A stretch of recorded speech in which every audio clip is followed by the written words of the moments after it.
जाता है। अब वो पहले तो अपने गुरु के पास पूरी जीवन उनकी सेवा करता और फिर एक शहर में जाकर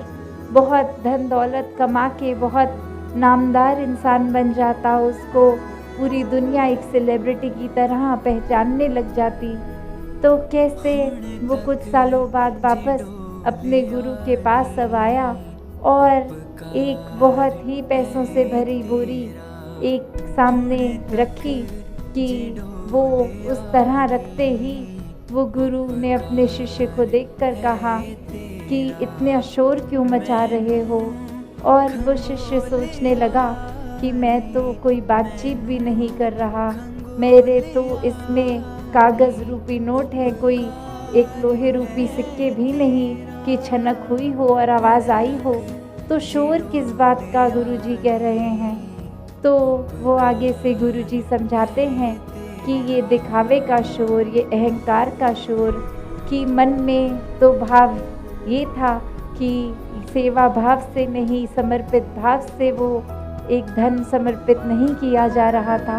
पर ये दिखाने वाले कि मेरे साथ जो सेवा करते थे वो वहीं के वहीं रह गए हैं। मैंने संसार में कितनी उपलब्धि ले ली है, एक मेरी एक महिमा हो गई है, मैं कोई इम्पोर्टेंस रखता हूँ इस दुनिया में, मुझे पहचानने वाले बहुत हो गए हैं। तो ऐसा भाव वो जब गुरु ने उस लिए ही पहचान लिया क्योंकि एक वो झलक गया मन का भाव। तो कैसे चाहे वो शोर रूप तो आवाज़ नहीं आई, पर फिर भी वो अहंकार का शोर,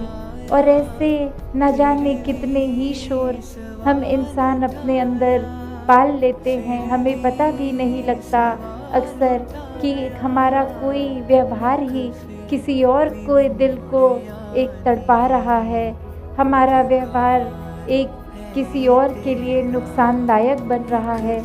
बस इसी में लगे हुए हैं कि हमसे ज़्यादा तो बल किसी में नहीं है, हमसे ज़्यादा बुद्धि तो किसी में नहीं है, हम जितने श्रेष्ठ हैं उतने तो और कोई एक इंसान भी हमारे मुकाबले का नहीं है। तो जहाँ एक परमात्मा की बात आती है, परमात्मा को तो वही भाते हैं जो अपने मन से समर्पित होते हैं, अपने अहंकार को त्याग के